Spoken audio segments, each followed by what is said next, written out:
तो भाई लोग, कल मैं डूम स्क्रॉलिंग कर रहा था इंस्टाग्राम पे एंड तभी मेरी फीड में एक रील आती है एंड वो रील थी ये। अगर तुम इस वीडियो को गलती से कमेंट सेक्शन भी खोल के देख लोगे ना तो लोगों ने बहुत ज्यादा ट्रोल कर रखा है। कोई कह रहा है कि ये फ्रूटी का एड लग रहा है, कोई कह रहा है कि वो वाली वाइब नहीं आ रही है एंड कोई ये भी कह रहा है कि ये मिंत्रा का एड क्यों लग रहा है एंड सब कुछ इतना फैंसी क्यों है। तो आज की वीडियो में हम यही डिस्कस करने वाले हैं, what's wrong with the Bollywood nowadays. तो भाई लोग, अगर तुम आजकल की मूवीज को नोटिस करोगे ना तो तुम्हें उसके अंदर एक सिमिलर पैटर्न दिखेगा कि सारी मूवियां जो हैं वो एक फॉर्मूले को यूज करती आ रही हैं एंड वो इतना ज्यादा कॉन्सेप्ट यूज कर लिया है इन लोगों ने कि अब वो क्लीशे लगने लगा है। जैसा कि तुम इस फिल्म में भी देख सकते हो, इसके अंदर तुम्हें लव ट्रायंगल दिखाया गया है एंड सिचुएशनल चीजें दिखाई गई हैं एंड ये उन ऑडियंस को भी टारगेट करना चाहते हैं जो कि नई जनरेशन है, नए बच्चे हैं एंड उन्होंने पुरानी शायद कॉकटेल नहीं देखी है, आई डोंट नो, एंड इन्होंने इतनी ज्यादा फैंसी चीजें डाल रखी हैं तुम उनसे शायद कभी रिलेट भी ना कर पाओ। और दूसरी सबसे बड़ी प्रॉब्लम है आजकल की मूवियों की जिसके अंदर नेटफ्लिक्स लाइटनिंग यूज की जाती है। अगर तुम्हें इस टर्म के बारे में कुछ नहीं पता तो मेरे को लिख के बता देना, मैं इसके ऊपर एक स्पेसिफिक वीडियो बना दूंगा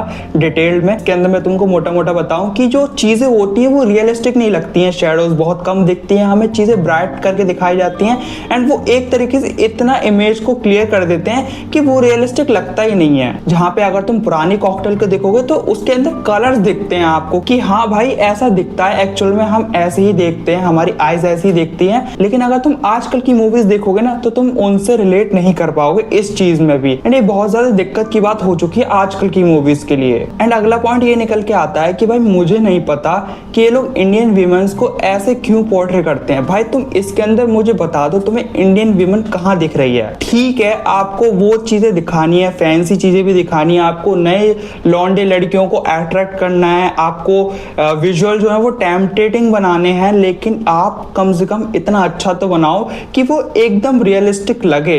इसके अंदर मुझे रियलिस्टिक नहीं लगता है। अगर आपको रियलिस्टिक चीजें देखनी है तो तुम्हें पीछे स्क्रीन पे दिख रही होंगी कि हॉलीवुड कैसे पोर्ट्रे करता है इंडियन विमेंस को। एंड हम ब्राउन पीपल के नाम से जाने जाते हैं। भाई इंडियन लोगों को गोरे रंग से इतना ऑब्सेशन है कि मैं तुमको बता नहीं सकता। भाई एक तो मुझे पता नहीं ये लोग हर चीज में ग्लैमर क्यों डाल देते हैं। भाई हर जगह ग्लैमर डालने की जरूरत नहीं पड़ती है, जहां पे जरूरत है वहां डाल दो, जहां जरूरत नहीं है वहां मत डालो। एंड भाई लोग, अगला पॉइंट ये निकल के आता है कि इस इंडस्ट्री की दिन ब दिन क्रिएटिविटी मरती चली जा रही है एंड लोग क्रिएटिविटी को छोड़ के पैसों की तरफ ज्यादा भाग रहे हैं, जैसा कि हम आजकल देख भी सकते हैं। एंड अगर तुम लोगों को वो प्रोडक्ट बनाने नहीं है तो भाई बी ऑनेस्ट, तुम कह दो जनता से कि हम प्रिटेंड नहीं करना चाहते हैं, आपको ये चीज पसंद आती है तो देखिए एंड औरों को भी लेके जाइए, हमें इजी करके बता दो। एंड भाई इन्होंने एक तो अलग ही चीज निकाल रखी है। आजकल तुम कमेंट सेक्शनों में बकचोदियां देखते होगे जिसके अंदर ये मार्केटिंग टैक्टिक्स का यूज करते हैं कि इस फिल्म का स्टार अगर मेरी रील पे कमेंट कर देगा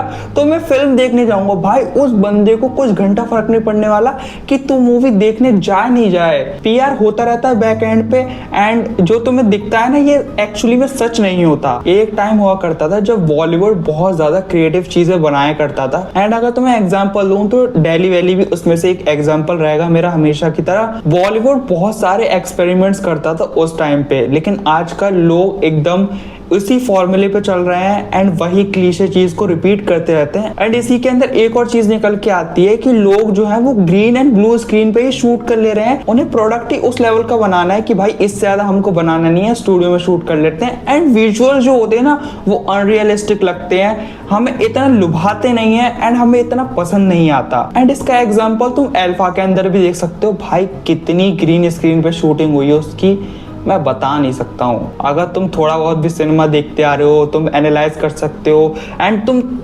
आंखों से दिखती है यार वो चीजें कि भाई इन लोगों ने शूट किया हुआ है वो भी ग्रीन स्क्रीन पे। भाई मत करो, क्रिएटिविटी तो तुम दिखा नहीं रहे हो। एंड भाई आजकल के फिल्म मेकर तो अलग ही बकचोदी पे जा चुके हैं, बीच मूवी में एक आइटम सॉन्ग डाल देंगे जिसकी कोई रिक्वायरमेंट भी नहीं है। अगर स्टोरी लाइन के हिसाब से आइटम सॉन्ग की जरूरत पड़ रही है तो आप जरूर करिए एंड वो आपको हेल्प भी कर सकता है इन अदर वेज। एंड जहां पे जरूरत नहीं है वहां पे भी एक आइटम सॉन्ग डाल देते हैं। मुझे नहीं पता क्यों, एक पर्टिकुलर सेक्शन की ऑडियंस को लुभाने के लिए शायद डालते हो, तुम्हें पता है कि वो वाली ऑडियंस कौन सी है। एंड अगर फर्दर एक्सटेंड करके बताऊं ना तो इसके अंदर एक और चीज निकल के आती है कि आजकल की मूवियों के अंदर रिवॉचेबल वैल्यू नहीं है। एक बार देख लो एंड खत्म करो, दैट्स इट। इसके आगे तुम नहीं जानते, इसके आगे मैं नहीं जानता, बस हो गया अपना, टाटा बाय बाय, खत्म। इसके लिए मैं तुम्हें एक बेस्ट एग्जांपल देना चाहूंगा, धुरंधर एंड धुरंधर द रिवेंज का।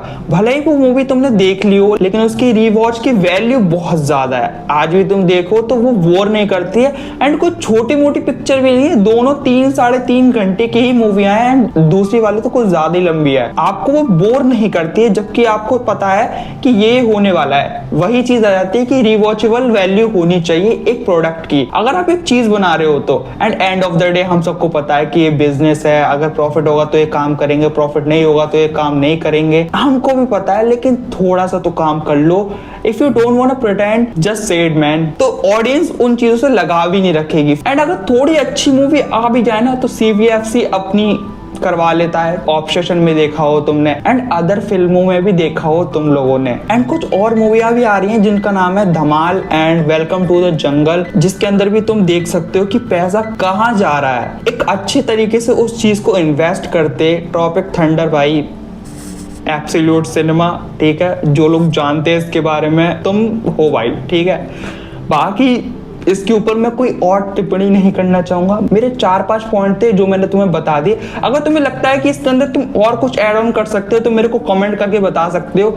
एंड प्लीज भाई बॉलीवुड मुझे माफ कर दो, मुझे माफ कर दो। फिर लोग बोलते हैं कि हमारी पिक्चर चल क्यों नहीं रही, प्लीज अच्छा प्रोडक्ट बना लो। आज की वीडियो के लिए सिर्फ इतना ही सोच के तो मैं ये आया था कि बहुत सारी गालियां दूंगा, पर कम्युनिटी गाइडलाइंस भी मुझे फॉलो करनी पड़ती हैं इस चैनल पे। तो बाकी आप बताइए अपनी, एंड देखते रहिए BS सिनेफाइल।